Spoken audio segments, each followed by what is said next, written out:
Bonsoir et bienvenue à cette nouvelle édition de Direct. Aujourd'hui, nous avons deux volets importants à débattre. Le premier concernant évidemment l'événement qui est à la une cette semaine ici en Égypte, et ce sont les élections législatives. Il faut dire que les élections législatives commencent à l'étranger les 7 et 8 novembre et ceux qui doivent se dérouler ici en Égypte vont commencer les 10 et 11 novembre et vers le 25 décembre, les résultats finaux devraient être finalisés. Et aujourd'hui aussi, nous allons passer en revue quelques informations ensemble et quelques éclaircissements concernant le Conseil national égyptien des droits de l'homme qui conserve son accréditation de niveau A auprès des Nations Unies. Aussi, nous allons passer en revue le succès du docteur Khaled El-Anani, l'ancien ministre du Tourisme et des Antiquités, qui est à présent directeur général, élu directeur général de l'UNESCO. Et il faut dire que il a donné un discours à la conférence générale de l'organisation et il a insisté sur la nécessité pour le monde de préserver l'unité de l'UNESCO. Donc nous allons passer en revue évidemment l'importance d'avoir notre ancien ministre Khaled El-Anani et les critères selon lesquels il a été choisi avec un succès inédit, spectaculaire. Et tout de suite, nous allons commencer évidemment par les élections législatives. Il faut dire que les élections parlementaires, comme nous l'avons mentionné, doivent débuter vendredi et samedi à l'étranger. Et les élections parlementaires débuteront demain et samedi donc à l'étranger et lundi et mardi en Égypte, à l'intérieur du pays, et les résultats finaux, encore une fois, doivent être officialisés au plus tard, les 25 décembre. Les préparatifs ont commencé le 23 octobre. Les campagnes électorales avaient battu leur plein depuis justement le 23 octobre et évidemment, les élections vont commencer demain, donc plus de campagne électorale et plus de préparatifs. Voyons les détails dans ce compte rendu. Les élections parlementaires se déroulent en deux phases. Pour le premier tour de la première phase, le vote à l'étranger se tient les 7 et 8 novembre. Le vote à l'intérieur du pays a lieu les 10 et 11 novembre. Les résultats officiels seront annoncés le 18 novembre. Décisions sur les recours se poursuivront jusqu'au 30 novembre. Pour le second tour de la première phase, le vote à l'étranger aura lieu les 1er et 2 décembre. Le vote à l'intérieur du pays les 3 et 4 décembre. Les résultats du second tour seront proclamés le 11 décembre. En ce qui concerne la deuxième phase, le vote à l'étranger du premier tour aura lieu les 21 et 22 novembre. Le vote à l'intérieur du pays se déroulera les 24 et 25 novembre. Les résultats seront annoncés le 2 décembre et les décisions sur les recours se poursuivront jusqu'au 14 décembre. Pour le second tour de la deuxième phase, le vote à l'étranger aura lieu les 15 et 16 décembre, à l'intérieur du pays les 17 et 18 décembre. Les résultats définitifs seront proclamés le 25 décembre. Les 596 sièges du Parlement se composent de 448 sièges élus au scrutin à 2 tours dans les circonscriptions allant de 1 à 4 sièges. 120 élus au scrutin uninominal majoritaire à 2 tours et 28 nommés par le président. Dans les sièges à vote groupé, une liste de partis remporte tous les sièges disponibles si elle reçoit plus de 50% des voix. Toutefois, si aucune liste ne recueille plus de 50% des voix, un second tour est organisé entre les deux premiers partis et la liste ayant obtenu le plus de choix remporte tous les sièges. Les listes des partis contiennent des quotas pour les jeunes, les femmes, les chrétiens et les travailleurs.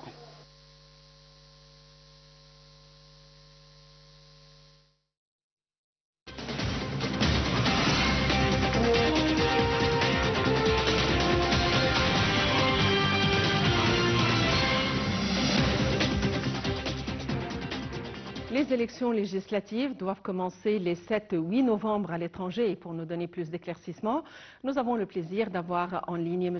Ahmed El-Lessi Nassef qui est consultant stratégique et analyste politique. M. Ahmed El-Lessi, bonsoir et bienvenue avec nous. Bonsoir à vous, madame. Les élections législatives doivent commencer les 7 ou 8 novembre à l'étranger. Donc, tout d'abord, on aimerait avoir un aperçu concernant les préparatifs. Comment se déroulent les préparatifs auprès de nos ambassades à l'étranger? Donc, tous les ambassades sont en garde, en préparation pour ces 2 jours. La stratégie ici que l'État est en train de suivre, c'est d'établir et continuer à renforcer les liens entre les Égyptiens à l'étranger et l'Égypte. Donc là, il y a toute une commission qui est en train de se passer dans toutes les ambassades. On sait qu'il y a des estimations des Égyptiens à l'étranger entre les 6 et les 8 millions égyptiens. Je pense que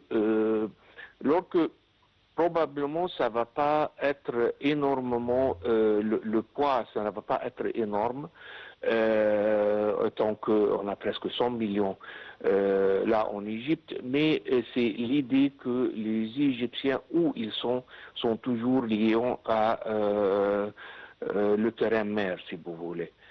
Donc je pense que c'est une initiative très importante qui garde les liens entre les Égyptiens à l'étranger et l'Égypte.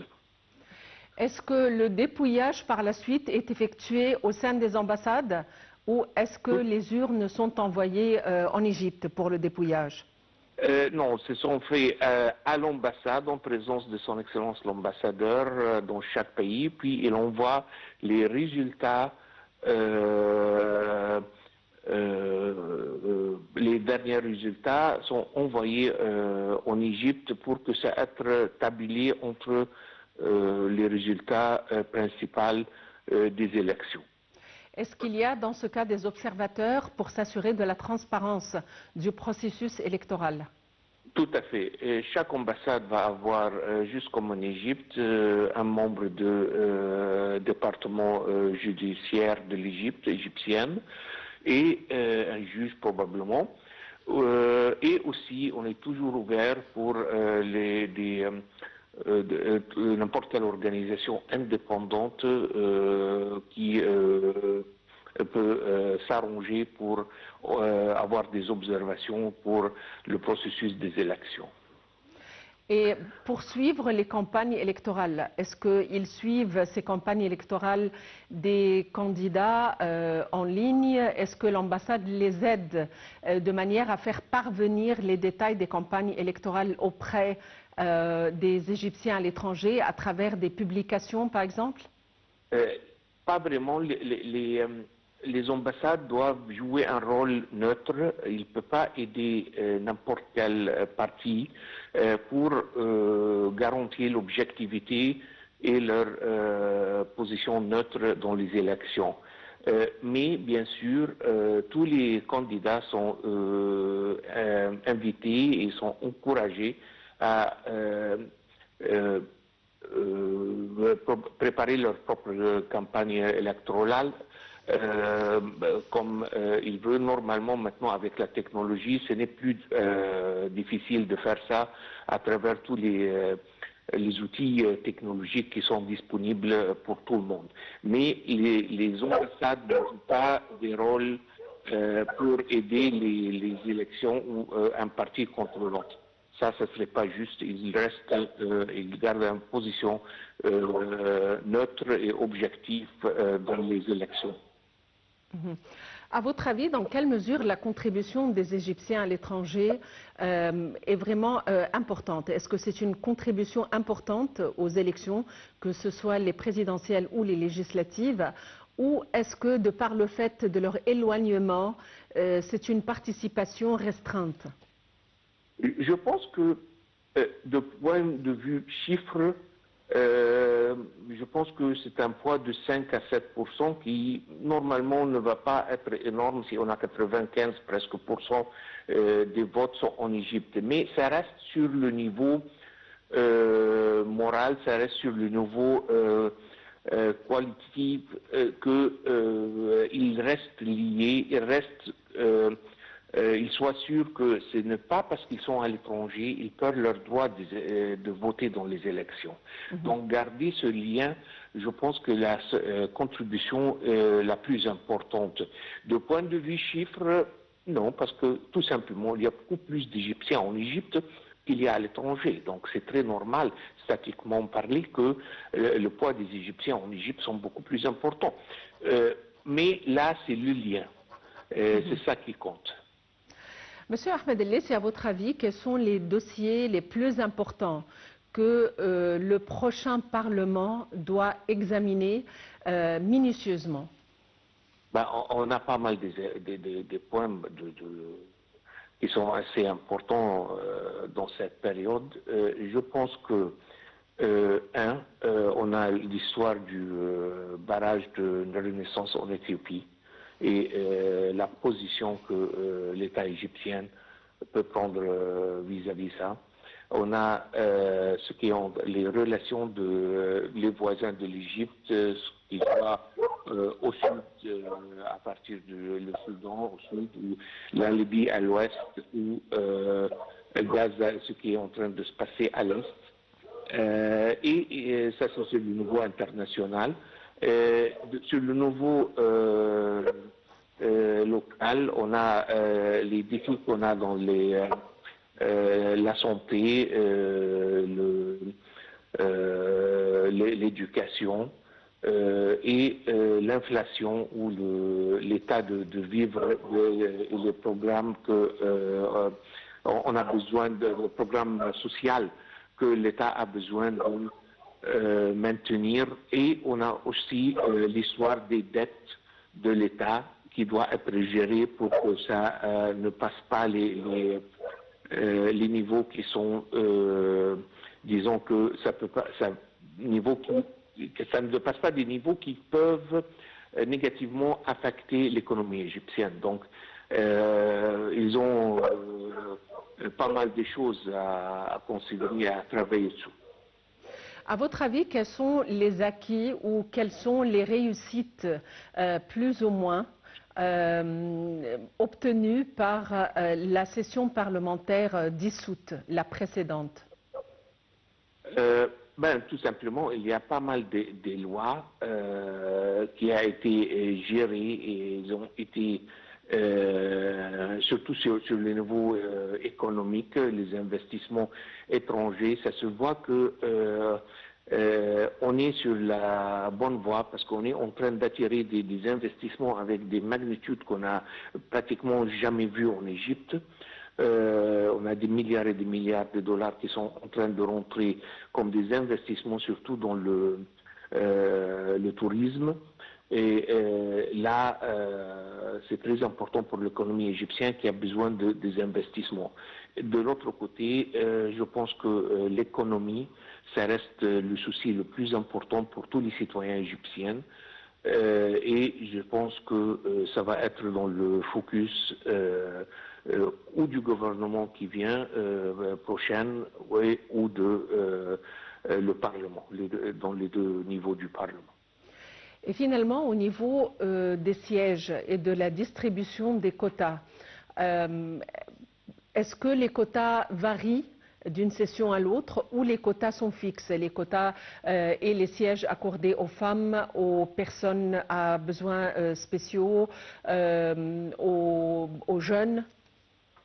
Je pense que les quotas, comme ils sont distribués aujourd'hui, ils sécurisent que tout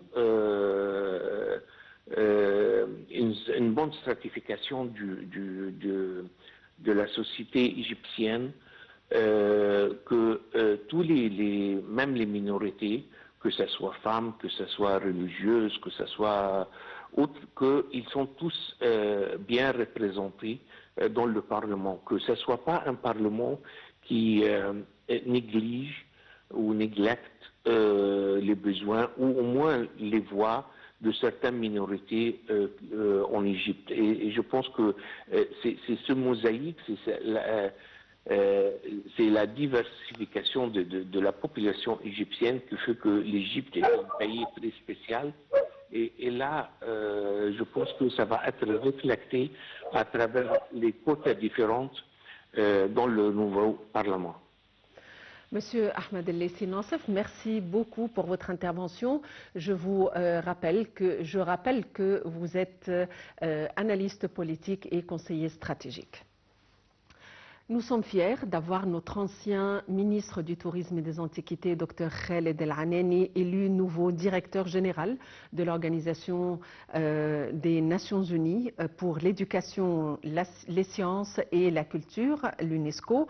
Dans son discours à la conférence générale de l'organisation, El Anani a insisté sur la nécessité pour le monde de préserver l'unité de l'UNESCO, affirmant que celle-ci ne doit en aucun cas emprunter la voie de la division, compte tenu de sa mission fondamentale consistant à promouvoir l'harmonie entre les peuples. Il faut dire que, évidemment, puisque M. El Anani ou Dr Khaled El Anani est officiellement directeur général des Nations Unies, eh bien, le ministre des Affaires étrangères, Badr Abdel Ati, a adressé ses félicitations au président Abdel Fattah el-Sisi et au peuple égyptien, ainsi qu'aux nations arabes et africaines pour la victoire bien méritée du Dr Khaled El Anani à la tête de l'UNESCO. Voyons les détails dans ce compte rendu. Khaled El Anani a été officiellement élu jeudi directeur général de l'UNESCO pour les 4 prochaines années, succédant à la française Audrey Azoulay, dans un contexte de défiance envers l'organisation marqué par le départ annoncé des États-Unis. Cette élection solennelle était une formalité après que le Conseil exécutif a recommandé le 6 octobre sa candidature face à celle du Congolais Firmin Edouard Matoko à une écrasante majorité, 55 voix à 2. Cet ancien ministre des Antiquités et du Tourisme de 54 ans, égyptologue de formation, a cette fois réuni 172 des 174 suffrages exprimés par les États membres, réunis à Samarcande, en Ouzbékistan, pour la conférence générale de l'Organisation des Nations Unies pour la culture, l'éducation et la science. Il devient le premier directeur général de l'UNESCO, originaire d'un pays arabe, et le deuxième africain après le Sénégalais Amadou Matar Rambo. Khaled El Anani s'est affiché en homme de consensus pour diriger l'organisation, de nouveau confronté ces derniers mois aux reproches d'être politisé. Le nouveau directeur général, qui doit prendre ses fonctions mi-novembre, a promis de s'employer à faire revenir les États-Unis, ce qu'avait réussi à faire Audrey Azoulay en 2023. Le ministre des Affaires étrangères, Badr Abdel Ati, a adressé ses félicitations au président Abdel Fattah el-Sisi, au peuple égyptien, ainsi qu'aux nations arabes et africaines pour la victoire bien méritée de Khaled El Anani à la tête de l'UNESCO. Il a souligné que cette nouvelle réussite vient s'ajouter au remarquable palmarès de l'Égypte sur la scène internationale.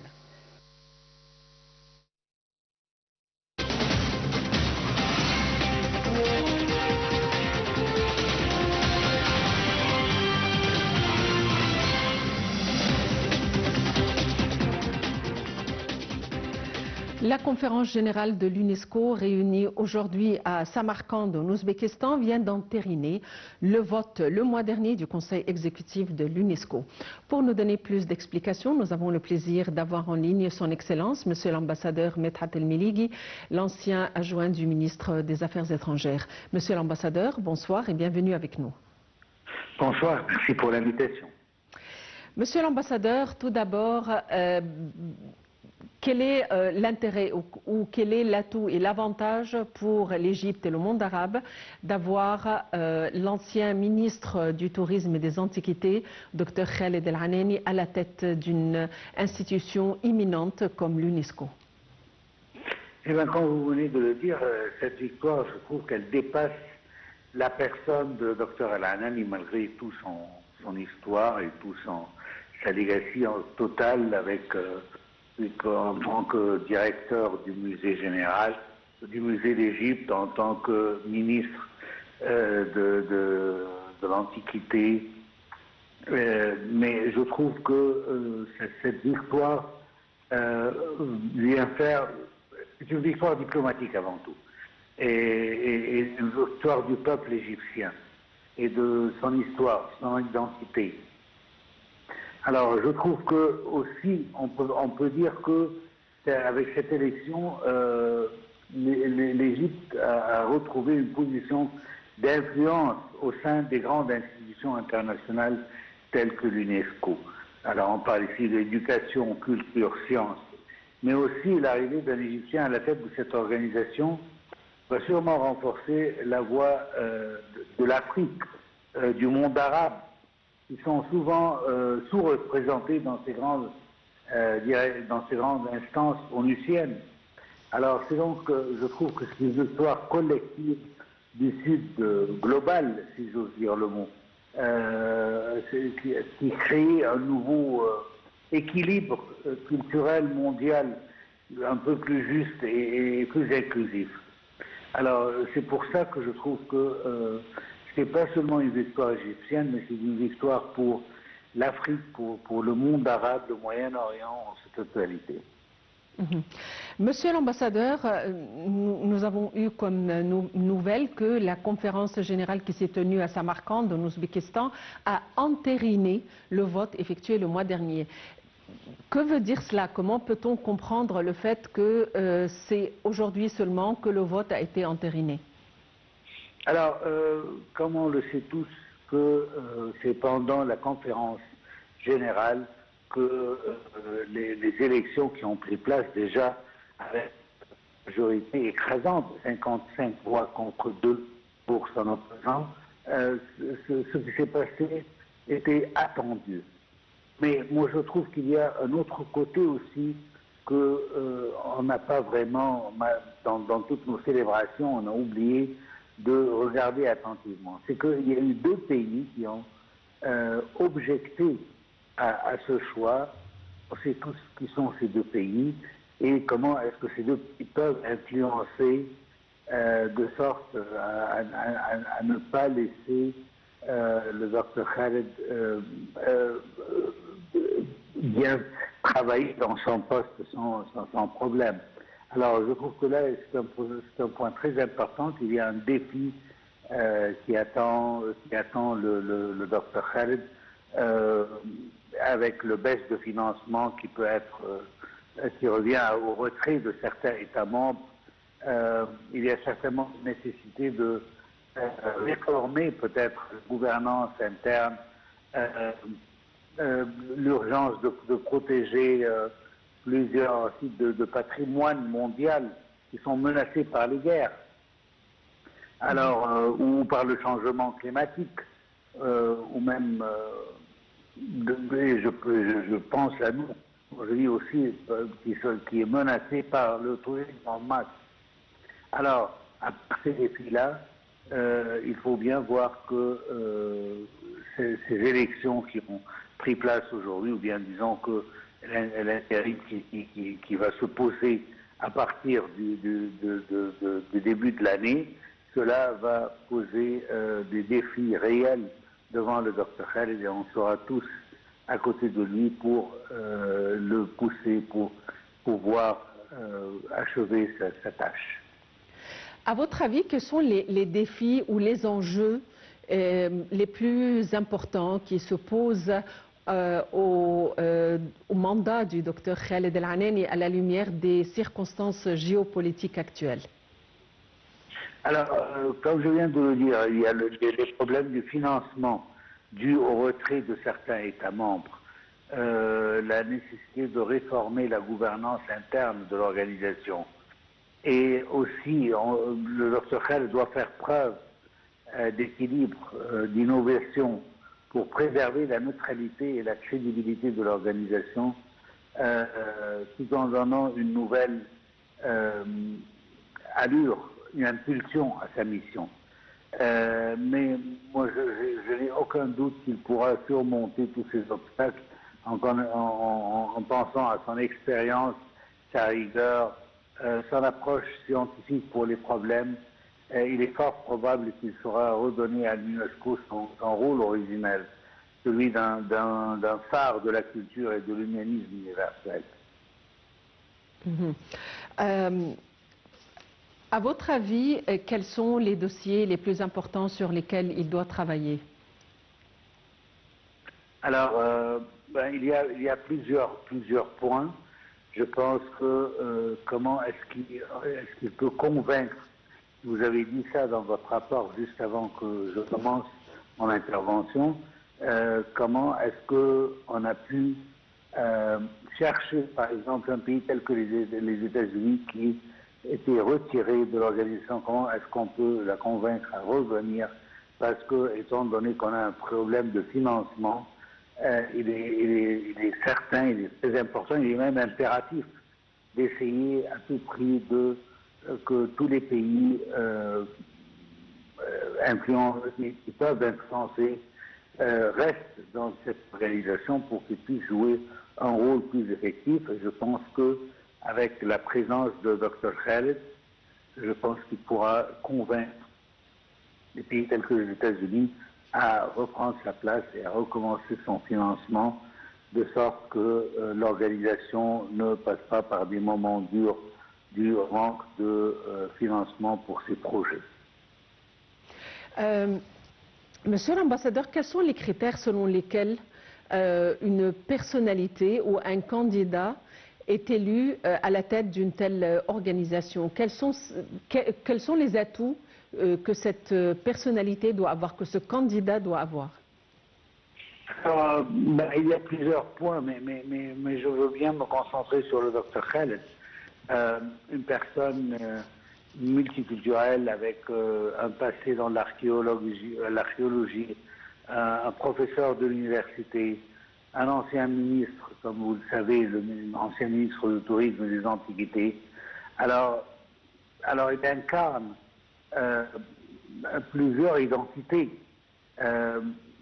notamment la rigueur scientifique et en même temps la passion pour la culture universelle.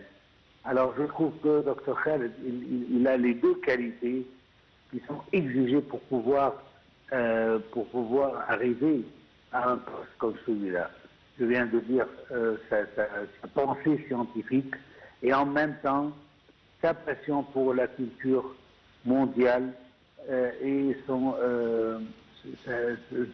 approche qui sera toujours juste envers tous les pays, et que cela va lui permettre comme l'Égypte d'ailleurs, qui est toujours confiée à des questions internationales, de prendre des efforts de médiation, parce que toujours l'Égypte a été un pays qui a des approches qui sont neutres et équilibrées.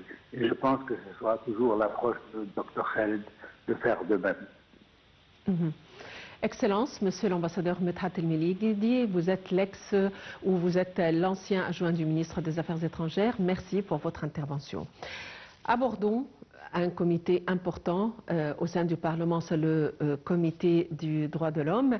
Et justement, puisque nous évoquons le droit de l'homme, il faut dire que le Conseil national égyptien des droits de l'homme conserve son accréditation de niveau A auprès des Nations Unies. Le sous-comité d'accréditation de l'Alliance mondiale, des institutions mondiales des droits de l'homme, a reconduit le statut A du Conseil national égyptien des droits de l'homme, reconnaissant son indépendance et ses efforts pour promouvoir les droits fondamentaux dans le pays. Voyons les détails dans ce compte rendu.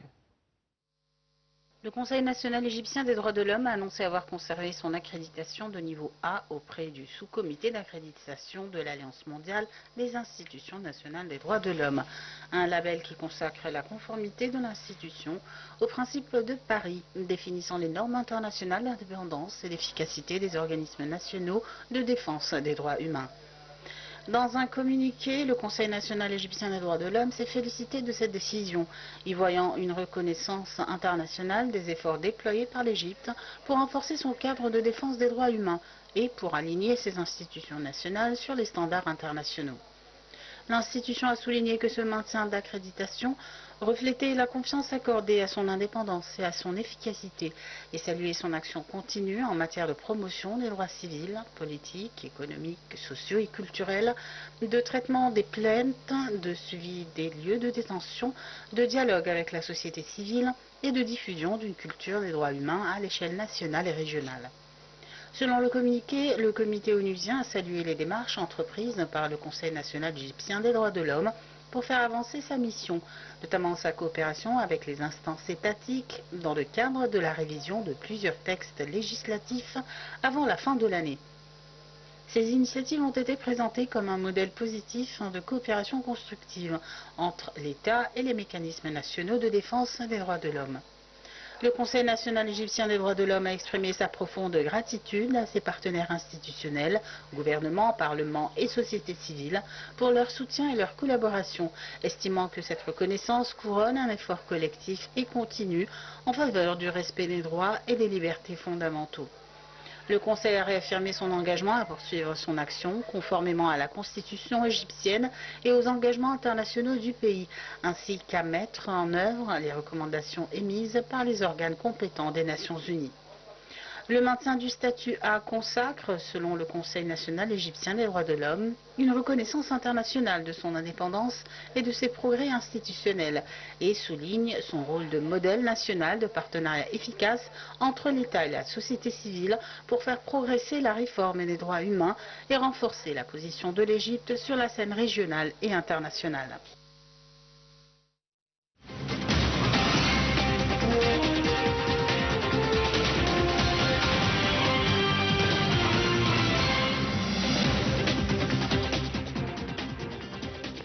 Et pour nous donner plus d'éclaircissements, nous avons le plaisir d'avoir en ligne Dr Ayman Aboulaïla, qui est à la tête de la Commission des droits de l'homme au sein du Parlement.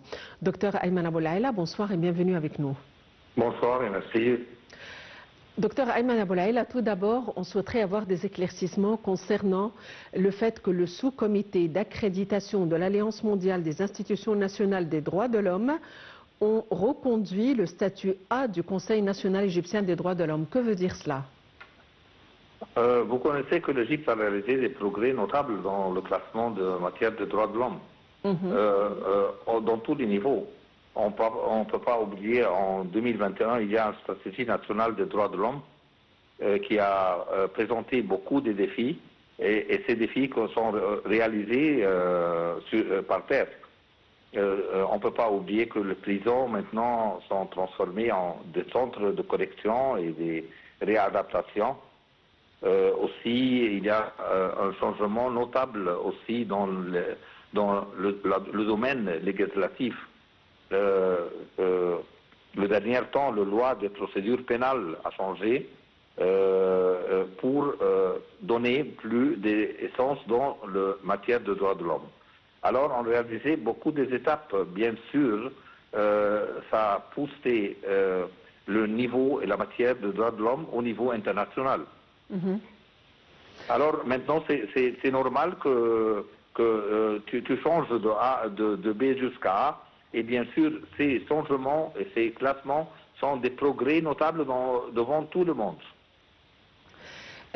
Docteur Ayman Aboulaïla, quels sont les dossiers les plus importants et les points de réussite et de succès, si on peut le dire, ayant été réalisés par le Comité des droits de l'homme au sein du Parlement durant la session précédente, la session dissoute?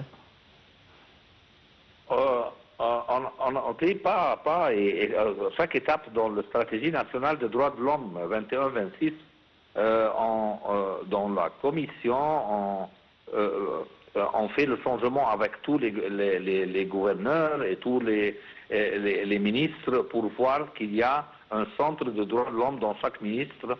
Aussi, la stratégie a beaucoup de défis, comme je dis.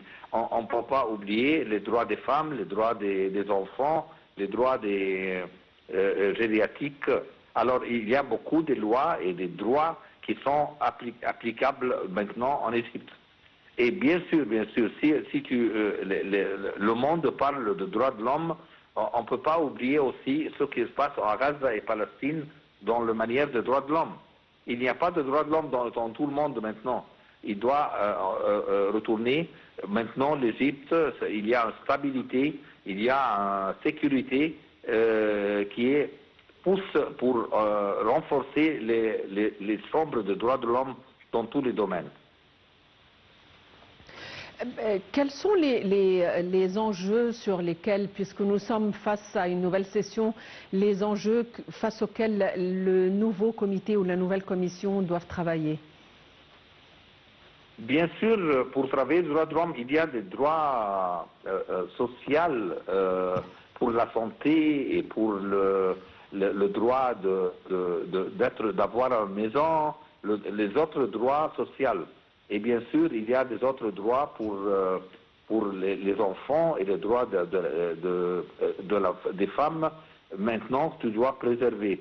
Et en tout cas, les droits politiques maintenant, c'est s'assurer. Tu peux parler comme tu veux dans tous les domaines. Tu peux dire ton avis dans le Parlement et hors du Parlement. Tu peux dire ton avis dans tous les médias. Enfin, bien sûr, ce sont des choses très importantes de supporter et apporter une autre fois. Docteur Ayman Aboulaïla, comment peut-on évaluer les nécessités et les besoins des droits de l'homme dans notre monde arabe? Pour nous, comme Égyptiens, ceux qui préservent le droit de l'homme, c'est les Égyptiens eux-mêmes, pas dehors, parce que tu connais, maintenant on a beaucoup de garder aussi le rôle des organisations de la société civile. Tu dois donner ça dans tout le monde arabe. Mais maintenant, ce qu'on veut dire au monde ne parle pas des droits de l'homme et les autres lois législatives internationales, parce qu'il y a beaucoup de choses qui s'est passées les 2 ans passés dans le droit de l'homme dans le monde arabe, d'après ce qui s'est passé comme génocide en Palestine. Alors, bien sûr, ils ont tombé de la montagne de droits de l'homme et nous sommes dans un roulement plus haut que dans le domaine des droits de l'homme. Docteur Ayman Aboulaïla, vous êtes président du Comité des droits de l'homme au sein du Parlement. Merci d'avoir été avec nous aujourd'hui. Il est temps de vous remercier pour votre fidélité, de vous souhaiter une excellente fin de soirée, bon week-end et à la prochaine.